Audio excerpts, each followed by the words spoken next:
Bonjour mesdames, messieurs, l'émission va parler des formations et de la découverte des métiers dans le Cher.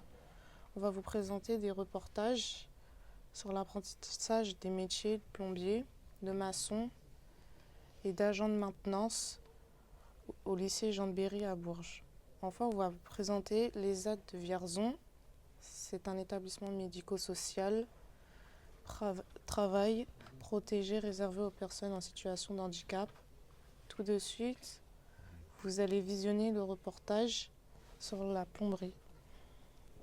Bonjour mesdames et messieurs les téléspectateurs, nous sommes les élèves de l'UE, je m'appelle Elena. Nous allons interviewer le professeur de plomberie du lycée Jean Berry à Bourges.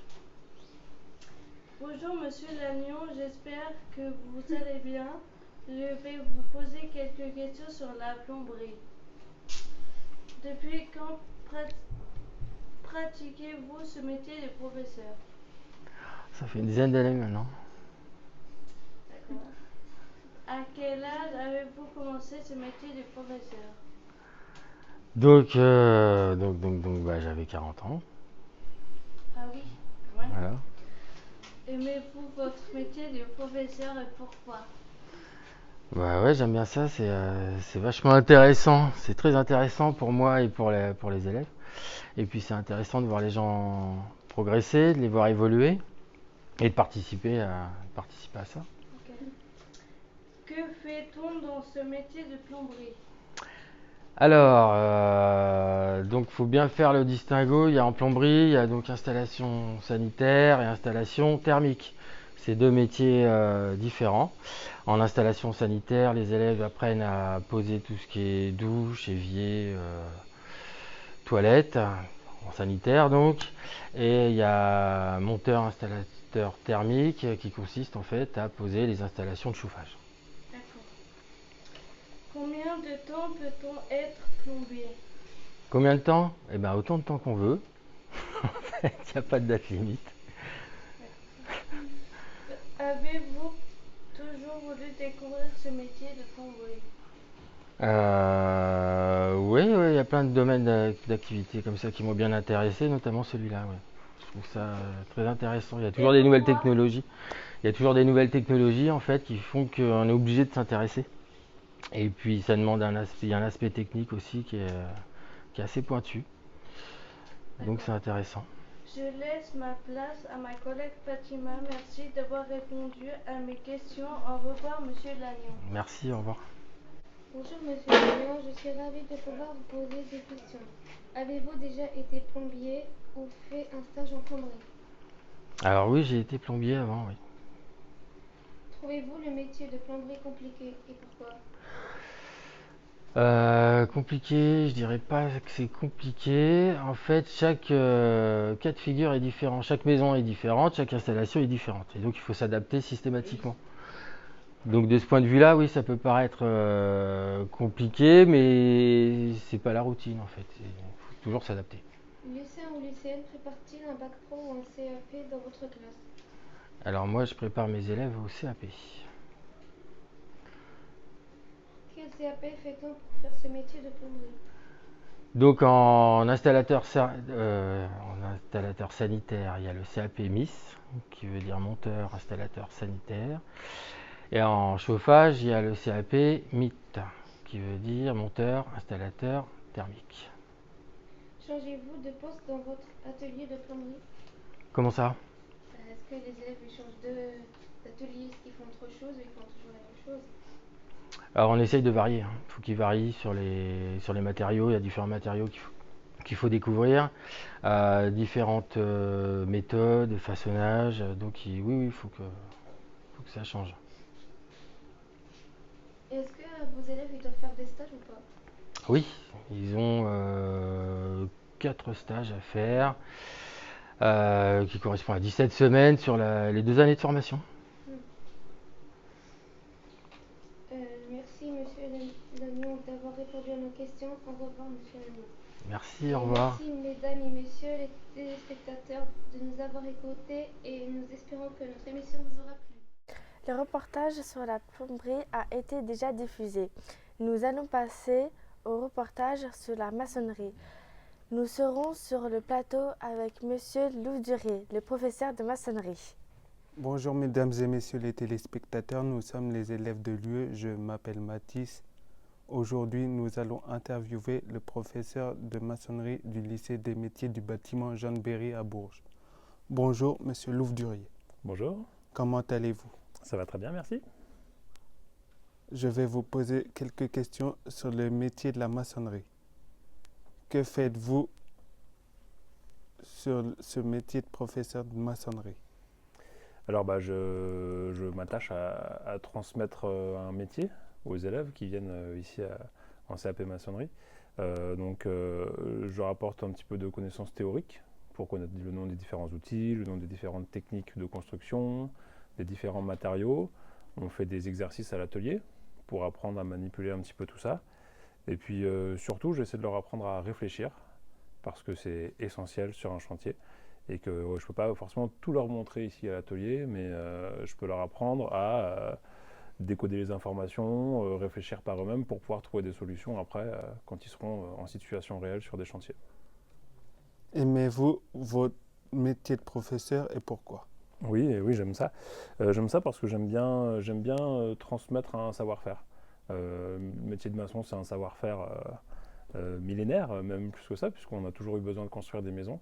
J'aime bien transmettre des valeurs, aussi certaines valeurs de travail, et puis essayer d'apprendre un métier d'avenir aux jeunes. Quels sont les enseignements que vous pratiquez dans votre atelier? Alors on fait, comme j'ai dit, une partie de théorie, un petit peu, qui est toujours reliée à la pratique, et ensuite on fait beaucoup de pratiques en atelier. C'est-à-dire qu'on va faire des petits exercices, on va monter par exemple des murs, on va faire des maisons, des petites maisons dans l'atelier pour apprendre à manipuler les outils, manipuler les matériaux. Et puis on va aussi réfléchir à comment on pourrait faire autrement, qu'est-ce qu'on pourrait avoir sur les chantiers, ce genre de choses. Y a-t-il des outils dangereux que vos élèves ne peuvent pas utiliser? Si oui, lesquels? Il y en a certains qui sont assez dangereux, oui. Tous les outils peuvent être potentiellement dangereux, mais il y a des outils qui sont un peu plus dangereux, particulièrement tout ce qui est outils coupants, les scies notamment. Alors les scies manuels, ça encore, ça peut aller, c'est juste une question d'adresse, on va dire, et quelques règles de sécurité. Par contre, le matériel qui est un peu plus dangereux, c'est ce qu'on appelle le matériel électroportatif. C'est-à-dire du matériel électrique, avec un moteur électrique, et par exemple une disqueuse avec une lame de scie qui tourne très vite. Dès qu'on appuie sur le bouton, ça peut être potentiellement très dangereux, et donc ça, on l'utilise peu, et surtout pas quand je suis... on l'utilise quand je suis disponible, uniquement. Quels matériaux utilisez-vous dans votre atelier? Alors, à l'atelier, là, on a beaucoup de parpaings, pas uniquement, on a aussi de la brique, de terre cuite. Moi, j'aimerais bien axer aussi sur d'autres types de matériaux, parce que le parpaing, c'est pas forcément un matériau d'avenir, parce que c'est très énergivore à construire, ça pollue énormément, et puis ça dure pas forcément beaucoup dans le temps. Donc on a aussi plein de techniques de maçonnerie anciennes qui existent, avec des matériaux plus écologiques, notamment la pierre, la terre aussi, mais ça peut être de la terre crue, ça peut être différentes manières de mettre en œuvre. Nous, à l'atelier, pour l'instant, on a essentiellement du béton, du parpaing, de la chaux aussi, un petit peu de béton cellulaire, et puis de la terre cuite, des briques de terre cuite. Je laisse ma place à mon collègue Corentin qui va prendre le relais.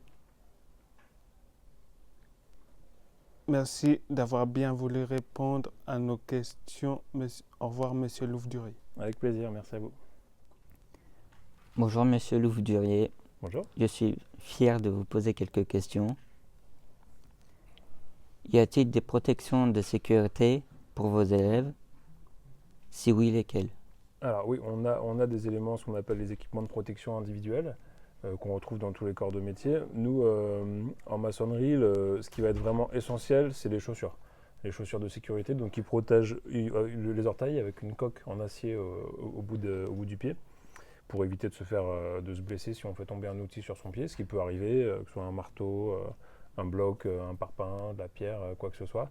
La semelle aussi en dessous est renforcée pour éviter de marcher sur des clous, parce que sur un chantier, il peut y avoir plein de dangers potentiels, et surtout au sol. Donc vraiment, la base, c'est vraiment ça, les chaussures de sécurité, obligatoires en permanence. On va aussi avoir quelque chose de très important quand on a des personnes qui travaillent au-dessus de nous, par exemple sur un échafaudage ou quand il y a une grue sur le chantier, on va avoir besoin d'avoir un casque au cas où quelque chose nous tombe sur la tête de l'échafaudage ou de la grue potentiellement. Ça, c'est très important aussi. On a aussi, quand on travaille avec par exemple des enduits, on peut avoir des projections d'enduits qui nous viennent dans les yeux. Ou quand on démolit quelque chose, on peut aussi avoir des projections de petits gravats qui viennent dans les yeux. Donc là, on porte des lunettes de protection. On peut mettre aussi des gants. Les gants, ça ne protège pas énormément, c'est plutôt pour le confort ou pour pas trop s'abîmer la peau. Et le dernier point important en protection individuelle, c'est le masque respiratoire quand on fait de la poussière ou quand on mélange du liant, c'est-à-dire du ciment ou de la chaux par exemple dans une bétonnière, ça fait beaucoup de poussière. Et la poussière n'est pas bonne à respirer, donc pour se protéger, on met un masque respiratoire. Vos élèves ont-ils déjà construit des choses dans le lycée? Qu'ont-ils fabriqué? Alors oui, ils ont construit des choses dans le lycée, donc il y a tout ce qu'ils ont fait en atelier, bien sûr, tous les exercices qu'on a fait pendant l'année qui montent et qui démontent ensuite. Mais ils ont fait aussi des réalisations qui sont restées dans le lycée, par exemple dans la cour.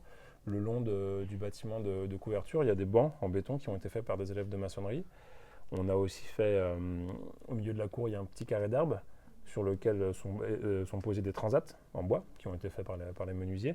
Et ils sont posés sur des dalles en béton qui ont été faits par les élèves de maçonnerie pour qu'ils ne s'abîment pas au contact du sol.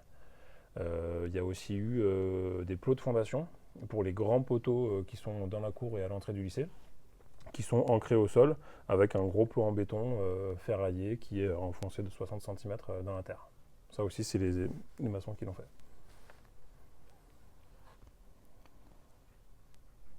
Quel CAP doit-on passer pour faire le métier de maçon?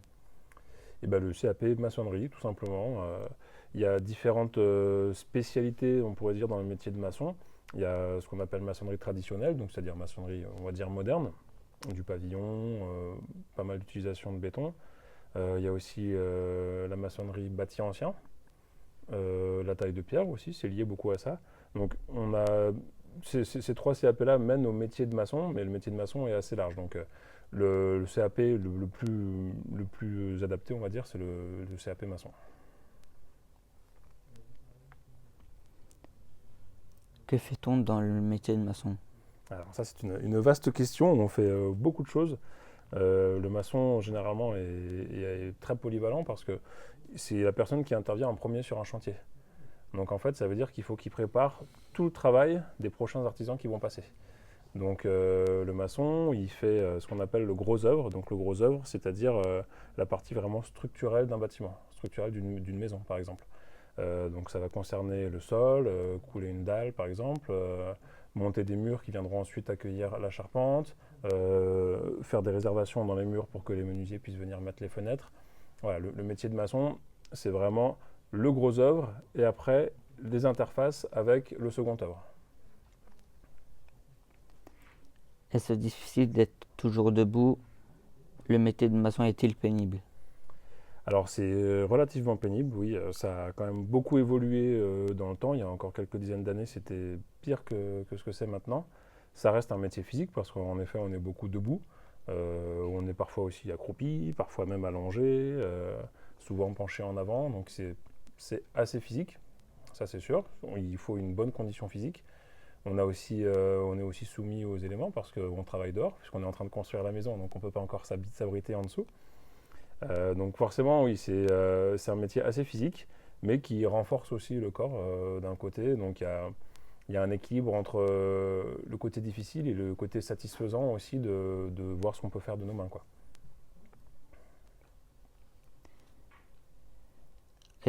Avez-vous déjà travaillé en maçonnerie? Si oui, avez-vous appris le métier en apprentissage?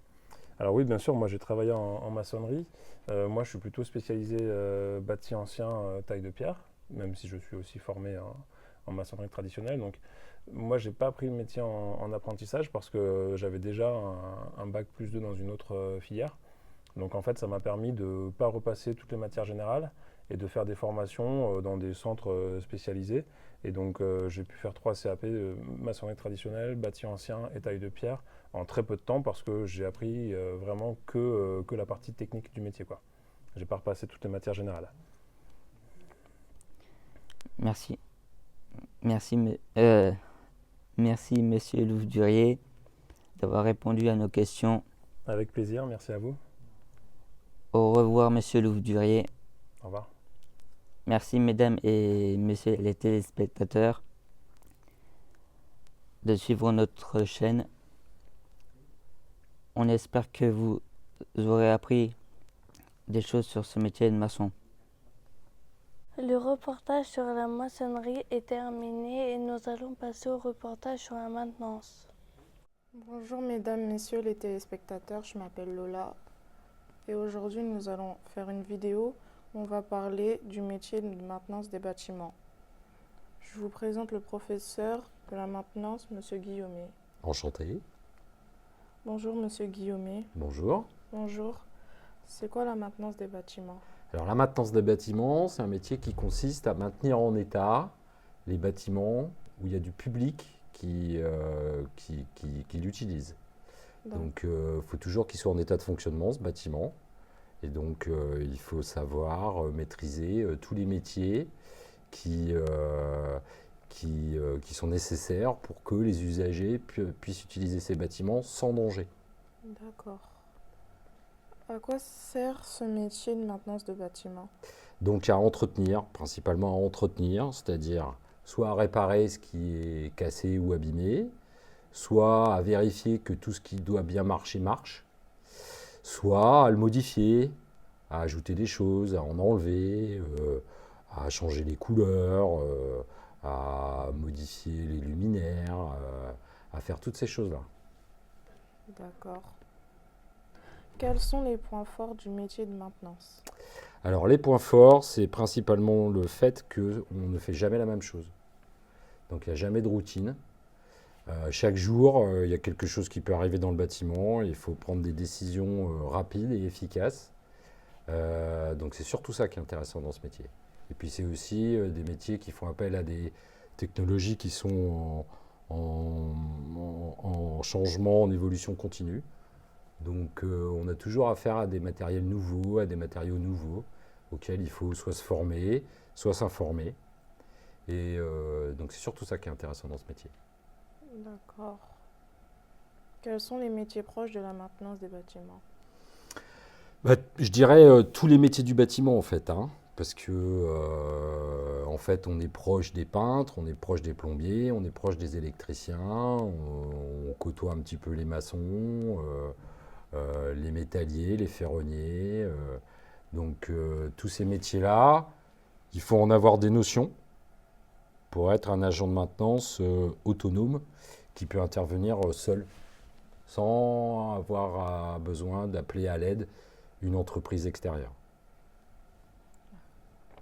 Et que signifie IMTB? Alors IMTB, le I veut dire intervention, le M c'est maintenance, le T c'est technique et le B c'est bâtiment. Donc intervention en maintenance technique des bâtiments.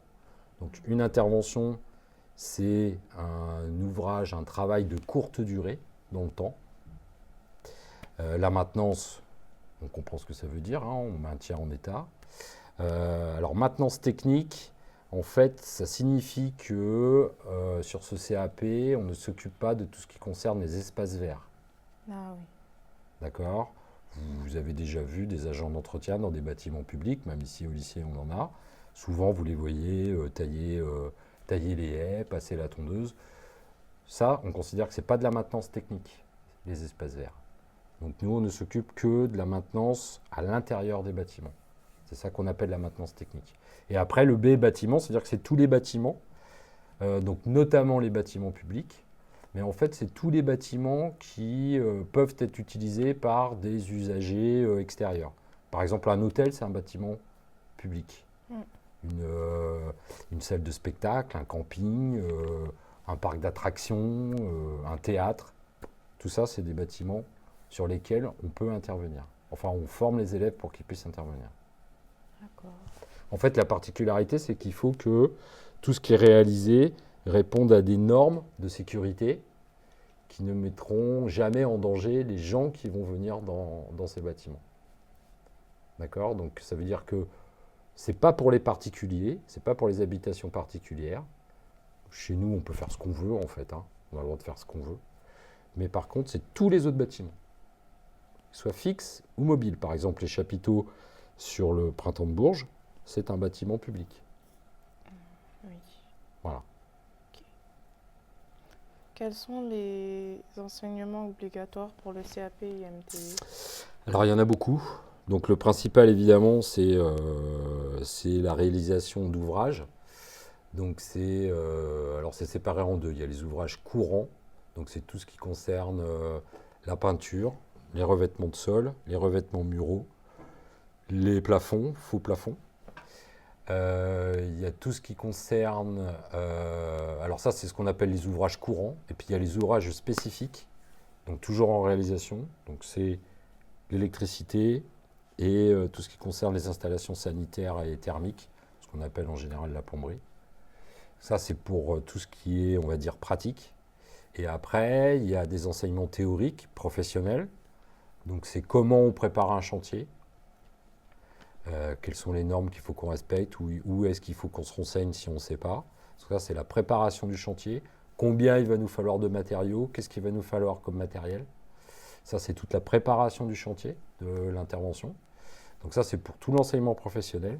Et puis après, on retrouve l'enseignement général classique, hein, français, histoire géo, maths sciences, PSE, EPS, j'en oublie peut-être, mais...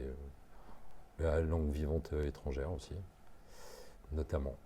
Et par contre, s'ajoute à ça des formations qu'on appelle des formations annexes. Donc, formation au travail en hauteur, donc utilisation des échafaudages roulants ou fixes. Et puis, la prévention des risques électriques, puisque le domaine électrique est quand même assez dangereux, c'est le plus dangereux sur lequel on travaille. Et là, il y a une habilitation spéciale pour avoir le droit d'effectuer certaines interventions en électricité pour les agents de maintenance. Voilà, je pense que j'ai fait le tour des enseignements. D'accord. Et quels sont les enseignements en LV1, LV2? Alors, il n'y a que la LV1 qui est obligatoire, comme tous les CAP. Donc, ici, c'est en anglais uniquement. Après, la LV2 est optionnelle. Et au lycée, je crois qu'il n'y a que l'espagnol qui est enseigné en LV2. D'accord. Vos élèves préparent-ils un diplôme? Si oui, en combien de temps? Alors, mes élèves préparent un diplôme, ouais, c'est une formation qu'on appelle une formation initiale, donc c'est en 2 ans, comme tous les CAP. D'accord. Et les équipements sont-ils fournis par le lycée? Oui. La plupart, les outils et tous les équipements sur lesquels on travaille sont fournis par le lycée. Ouais. Après, on peut emmener ses propres outils, mais sinon, on fournit la totalité. Il n'y a pas de caisse à outils à acheter pour venir sur cette formation-là. Donc, il n'y a pas de coût particulier à ce niveau-là. Ce qui n'est pas fourni, c'est les EPI, donc chaussures de sécurité et tenues de travail. Les gants, des choses comme ça. D'accord. Ça, on ne fournit pas. Je donne ma place à ma collègue Léa. Au revoir, monsieur. Au revoir, Bouillonnet. à bientôt. Merci de nous avoir écoutés et d'avoir répondu à nos questions. Je vous en prie. Bonjour Monsieur Guillemet, Bonjour. j'espère que vous allez bien. Oui, merci, ça Je va. vais vous poser quelques questions Ok. sur la maintenance des bâtiments. D'accord. Quelles sont les compétences visées pour le CAP? Alors, les compétences visées, il faut prouver que... Alors, pour avoir le CAP, il faut prouver qu'on est capable de réaliser un ouvrage courant. Alors, le réaliser et surtout le réparer. D'accord. Donc, tout ce qui concerne la réparation, donc la pose et la réalisation et la réparation de tout ce qui concerne les sols, les murs, les faux plafonds. Ensuite, il faut prouver qu'on est capable de réaliser ou de réparer une installation électrique. Alors, quand je dis réaliser, en fait, c'est la modifier. Il y a une installation existante et on la modifie. Donc, soit on remplace un élément, on remplace une lampe par une autre. parce qu'on change de modèle ou des choses comme ça, ou un interrupteur qui est cassé, ou des choses comme ça. Même chose pour la plomberie et l'installation sanitaire. Il faut aussi prouver qu'on est capable de contrôler toutes ces installations sur un bâtiment. Donc on doit être capable de prendre un étage, par exemple du lycée. On va contrôler tous les robinets, tous les radiateurs, toutes les lampes, toutes les serrures de porte, tous les radiateurs. Et on va déterminer si tout fonctionne ou on va essayer de détecter si là ou là il y a un problème. Donc on doit être capable de faire ça aussi. Ça veut dire qu'au départ, il faut savoir comment ça doit marcher. Si on ne sait pas comment ça marche, on ne peut pas savoir si ça marche ou pas finalement. D'accord. Voilà. Et puis on doit aussi être capable de prouver qu'on est capable de préparer un chantier. Donc pour préparer un chantier, il faut savoir quelles vont être les conditions du chantier, qu'est-ce qu'on va avoir comme contrainte. Est-ce que par exemple, si on travaille dans une crèche par exemple, est-ce que les enfants vont être là, pas là, combien il y en aura, est-ce qu'ils vont être à la sieste, ça veut dire qu'il ne faut pas que je fasse de bruit pendant cette heure-là, il ne faut pas que je laisse traîner mes outils, où est-ce que je vais pouvoir ranger mes outils, où est-ce que je vais pouvoir stocker mon matériel en attendant, pour pas que les enfants se mettent en danger par rapport à ça. C'est la même chose dans un hôpital ou c'est la même chose dans une maison de retraite. Il va falloir que je sache où est-ce que je vais dans le bâtiment. Les bâtiments peuvent être très grands, les bâtiments publics peuvent être très grands. Je ne les connais pas forcément. Par exemple, il y a des entreprises qui vont gérer la maintenance sur plusieurs grands bâtiments. Par exemple, je sais pas moi, à la Défense à Paris, il y a plein de gratte-ciel de bureaux d'affaires. J'interviens dans un bureau, dans un immeuble qui fait 50 étages, au bureau L352. Bon, il faut que je sache avant où il est, comment je fais pour y aller.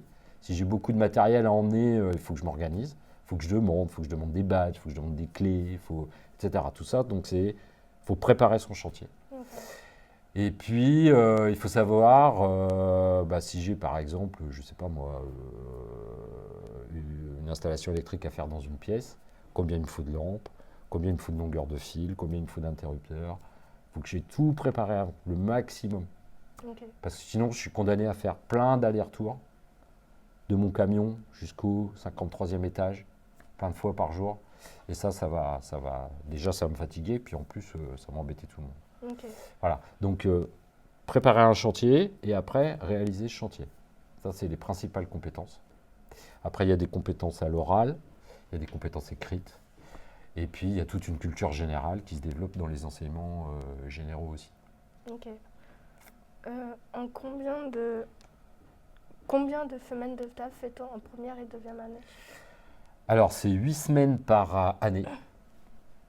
Voilà, 8 semaines minimum. Après, on peut, à la demande, enfin, au cas par cas, on peut en organiser d'autres, mais au minimum, pour pouvoir obtenir l'examen, il faut au minimum avoir réalisé donc 16 semaines de stage sur les 2 années. Et nous, on répartit 8 et 8. D'accord. On n'est pas obligé de faire comme ça, mais nous, c'est ce qu'on fait. Après leur diplôme, quel métier pourront-ils faire? Alors, principalement agent de maintenance. C'est fait pour ça. Donc après, on peut travailler sur les métiers qu'on appelle les métiers connexes. Donc quelqu'un qui est très bon en peinture, en maintenance, il peut s'orienter vers de la peinture. Quelqu'un qui est très bon en électricité, sur l'électricité, etc.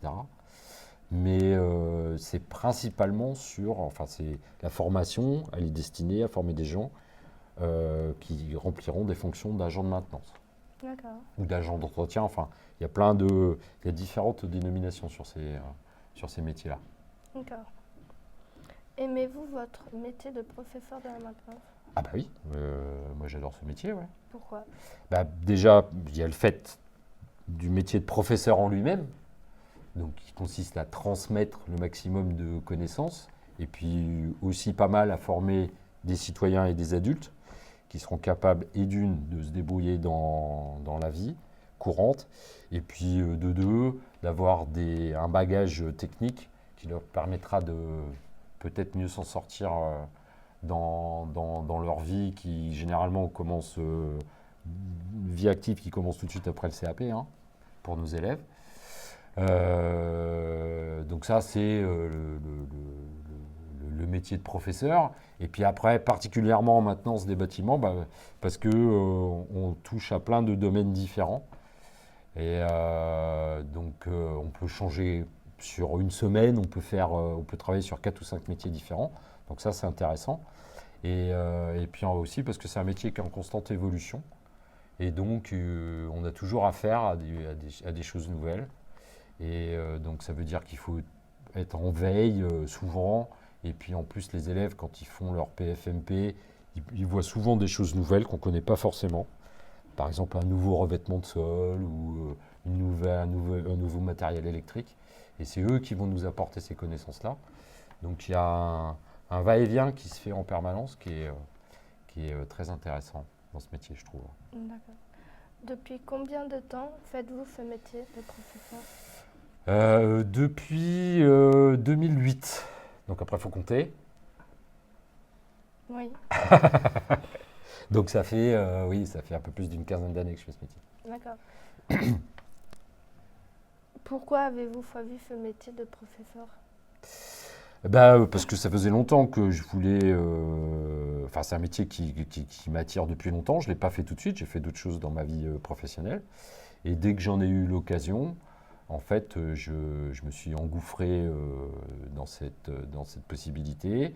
Je n'ai pas tout de suite travaillé en lycée professionnel. J'ai d'abord travaillé en centre de formation pour apprentis, donc IFA maintenant. Et puis, depuis 2008, je suis ici au lycée. D'accord. Avez-vous toujours voulu faire ce métier? Disons que oui, mais je ne voulais pas le faire tout de suite. Je voulais faire d'autres choses avant. Oui. Mais oui, sinon, c'est quelque chose que je voulais faire depuis très longtemps. D'accord. Merci, monsieur Guillaume. Je vous en prie. De nous avoir accueillis. Je vous en prie, avec plaisir. Merci, mesdames, messieurs les téléspectateurs, de nous avoir regardés. On a fini avec les ateliers du lycée. On passe aux ateliers en dehors du lycée. On va vous présenter les VAT, établissements et services d'aide par le travail, établissements pour personnes en situation de handicap pour les aider à exercer une activité professionnelle. Bonjour monsieur. Bonjour. Ça va? Ça va. Oui, moi ça va. Nous sommes venus visiter votre entreprise et vous poser des questions pour notre journal d'entreprise, lycée Jean-Berry à Bourges. Je laisse ma parole à ma collègue Elena. Bonjour, je vais vous poser quelques questions. Que signifie le sigle ESAT? Alors, aujourd'hui, ça a un petit peu changé. Jusqu'à l'année dernière, ça voulait dire établissement de services et d'aide par le travail. Maintenant, ça veut dire établissement de services et d'accompagnement par le travail. D'accord. Que signifie... non, mince. À quoi sert l'ESAT? Alors, l'ESAT sert à des personnes qui sont en situation de handicap à intégrer le monde de l'emploi. Ok. Que fait-on à l'ESAT? Eh bien, on y travaille dans différents secteurs d'activité. Ok. Que peut-on apprendre à l'ESAT? Eh bien, on peut apprendre les savoir-être et les savoir-faire de certains métiers. Et apprendre à être ponctuel, apprendre à être assidu et apprendre aussi à travailler sur des machines ou sur des chaînes de travail. Ok. Attends. Que pratique-t-on comme métier dans votre ESAT? Alors, on pratique différents métiers. Il y a des ouvriers de production qui sont sur les ateliers palettes, sous-traitance industrielle. Il y a des personnes qui travaillent dans les espaces verts aussi. Il y a des personnes qui travaillent à la blanchisserie également. Et enfin, il y a une dernière secteur d'activité, c'est l'entretien des locaux, la propreté. Oui, d'accord. Est-ce accessible à tout le monde? Alors non, c'est pas accessible à tout le monde, c'est accessible uniquement aux personnes qui sont en situation de handicap et qui ont été reconnues comme telles par la maison départementale pour les personnes handicapées. Ok. Comment fait-on pour trouver un travail en ESAT? Eh bien, d'abord, on demande effectivement une orientation à la maison des personnes handicapées dont on vient de parler, la maison départementale des personnes handicapées. Et ensuite, on fait un courrier de candidature à l'ESAT pour venir travailler. Ok. Combien de personnes travaillent-ils dans votre ESAT? Alors, dans les ZAT, il y a à peu près 115 personnes Ah qui oui, travaillent quand même. à temps plein, mais en fait, on accueille, parce qu'il y a des personnes à temps partiel, on accueille à peu près 150 personnes. Et ici, sur l'atelier sous-traitance que vous avez visité, il y a à peu près 70 travailleurs. Ok. Merci d'avoir répondu à nos questions, nos collègues Lola et Léa. Auront d'autres questions à vous poser cet après-midi. Nous vous remercions pour votre disponibilité. Très bien, merci.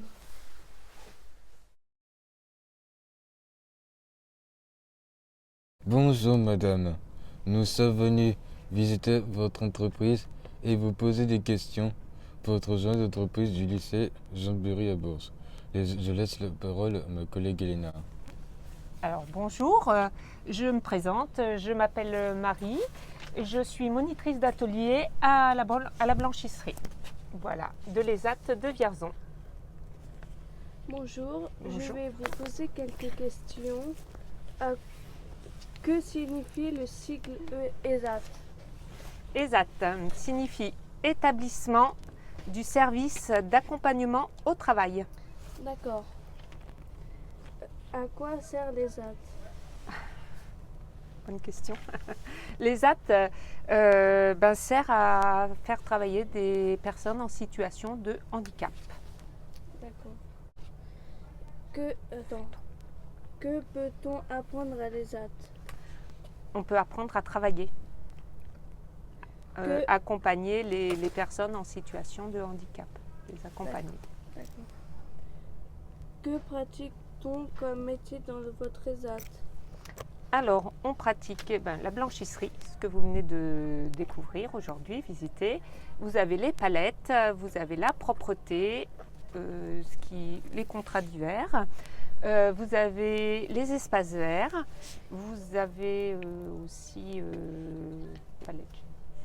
sous-traitance. Pardon. D'accord. Est-ce possible à tout le monde? Est-ce que c'est possible à tout le monde de venir? Alors, pour ceux qui ont une RQTH, voilà, il faut avoir au moins la RQTH et c'est possible aussi pour une réinsertion au travail. Voilà, donc c'est pas accessible à tout public. D'accord. Comment fait-on pour trouver un travail en ESAT? Ça, c'est une question pour Bastien. On fait une demande d'orientation auprès de la FDPH. D'accord. Combien de personnes travaillent dans votre ESAT? Oula, dans tous les ESAT, on est plus de 115 personnes. Ah oui. Vos employés exercent-ils tous le même travail? Oui, on tourne. Ils font tous la même chose pour ceux qui sont à la blanchisserie. Ils trient le linge au linge-sale, ils plient le linge, ils sortent le linge des machines dans les séchoirs, ils passent le linge en calandre, ils repassent et puis ils vont tous un petit peu aux expéditions. D'accord. Voilà. Que peut-on apprendre à l'ESAT? On peut apprendre à travailler, accompagner les personnes en situation de handicap, les accompagner.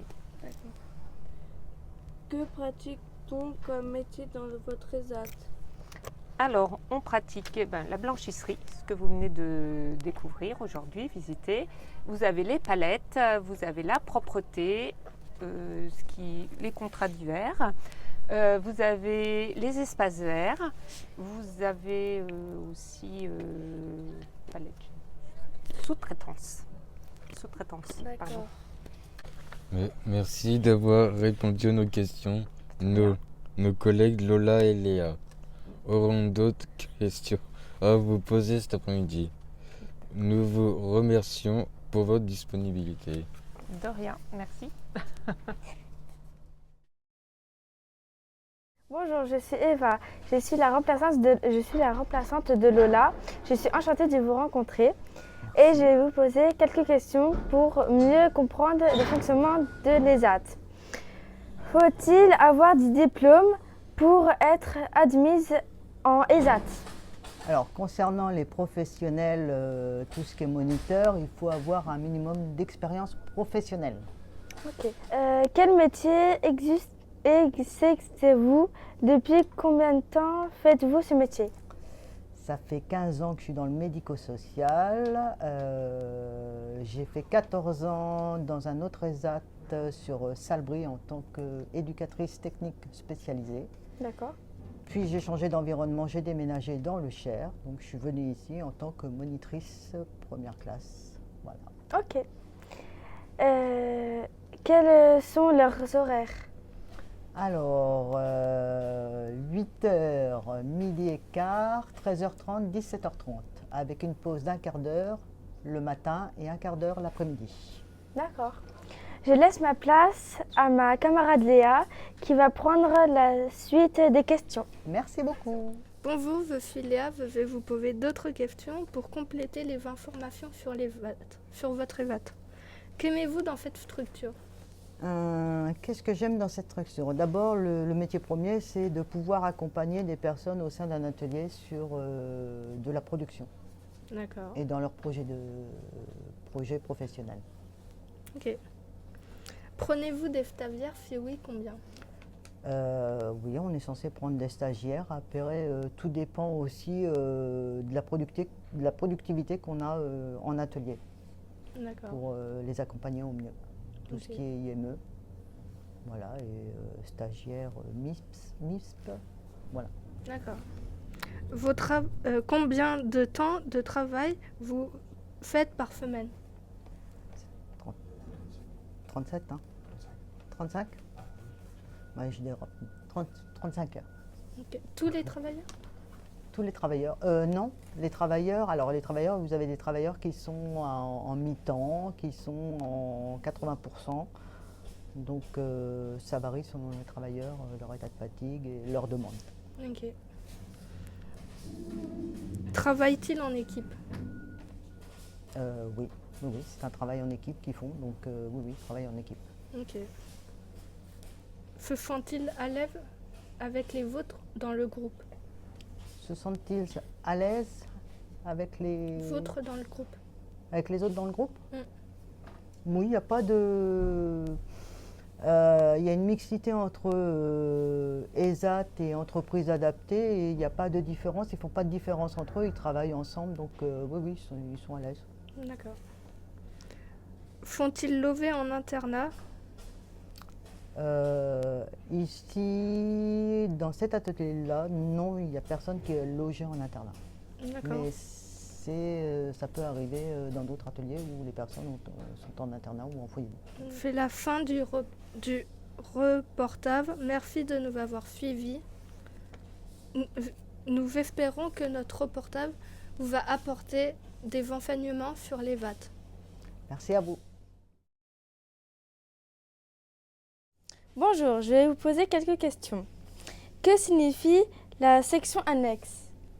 Alors la section annexe, ce sont des travailleurs des AT qui travaillent à temps partiel. Donc ils ont un mi-temps atelier de production le matin.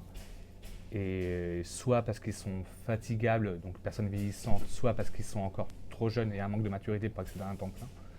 Donc on leur propose des activités, on va dire, à notion éducative ou socioculturelle, l'après-midi ou le matin. Parce que je gère deux groupes. J'ai un groupe le matin et un groupe l'après-midi. D'accord. Que fait-on à la section annexe? Alors, on fait pas mal d'activités. Moi, je gère deux groupes. J'ai un groupe le matin et un groupe l'après-midi. Donc, le groupe du matin, on est plus basé sur des activités, on va dire, à notion physique ou sportive. Parce que c'est plus les personnes qui sont là le matin sont plutôt des personnes plutôt jeunes. Donc, c'est valorisé aussi. Et puis, c'est pour, on va dire, qu'ils aient aussi le bon maintien, la gestion de l'effort, la gestion de la fatigue, des choses comme ça, justement, pour les aider dans leur parcours professionnel derrière. D'accord. Ça, et puis le groupe de l'après-midi, on est plus sur des activités d'expression. Donc en fait, quand je parle d'expression, on monte un spectacle, notamment tous les ans, un spectacle pluridisciplinaire tous les ans. Donc plutôt un spectacle chorégraphique de danse, Voilà, et donc le prochain est programmé, on va dire, pour 2025. Combien de personnes travaillent dans votre section annexe? Alors moi j'ai un agrément de 15 personnes. Actuellement j'en ai 13. Voilà, mais je peux monter jusqu'à 15. Ok. Quel métier exercez-vous? Depuis quand faites-vous ce métier? Alors moi j'ai toujours été animateur. Voilà, j'ai évolué auprès de différents publics. Et notamment j'ai travaillé avec des enfants, des adolescents. Et depuis 2008, je travaille en ESAT. Ok. Donc je travaille auprès de personnes en situation de handicap adultes. Voilà. Ok. Qu'est-ce qui vous a poussé vers cette voie professionnelle? Alors déjà le public. Je pense que j'avais fait justement, j'étais animateur, donc j'encadrais aussi des séjours de vacances. Et j'avais notamment fait un séjour de vacances auprès de personnes en situation de handicap. Et j'avais adoré. Donc je me suis dit pourquoi pas. Et après voilà, depuis 2008, je suis ici, quoi. Donc c'est des choses qui m'ont toujours plu. Et accompagner les personnes, voilà, donner un sens à mon travail aussi, moi, c'est ce qui m'a toujours intéressé. Donc, si tout le monde peut évoluer, si moi je peux évoluer à travers eux, et eux, si eux, je peux les aider à évoluer aussi, tant mieux, quoi. D'accord. C'est la fin du tournage. Merci de nous avoir suivis. Nous espérons que notre reportage vous aurait apporté des informations sur les arts. Bonjour, je suis Léa. Je vais vous poser quelques questions sur votre EVAT. Vos travailleurs sont-ils accompagnés par des personnes professionnelles qui les accompagnent? J'espère qu'ils sont accompagnés par des professionnels. J'espère en être un aussi. Qui les accompagnent justement. Donc, dans le cas de la section annexe, ils évoluent sur 2 secteurs. Donc, ils évoluent sur le secteur production. Donc, le matin, ils sont encadrés par tout ce qui est moniteur d'atelier selon leur secteur de production. Et l'après-midi, ils sont avec moi ou ma collègue, parce qu'en section annexe, on est deux animateurs. Voilà, les personnes qui les accompagnent, quoi. D'accord. Ont-ils un salaire? Alors, sur des travailleurs en situation de handicap, on ne parle pas de salaire, on parle de rémunération. Donc, ce sont c'est l'entreprise, donc l'ESAT, qui leur donne une contribution. Et l'autre versant, on va dire, de leur rémunération est perçu par la AH. Donc, ce qui leur fait, grosso modo, l'équivalent d'un SMIC, les deux cumulés. D'accord. Pour simplifier les choses, quoi. C'est la fin du reportage. Merci de nous avoir suivis. Nous espérons que notre reportage vous aura apporté des informations sur la section annexe. J'espère que ce programme vous a plu. Merci de nous avoir regardés. N'oubliez pas de liker et de vous abonner à notre chaîne. Au revoir mesdames et messieurs les téléspectateurs.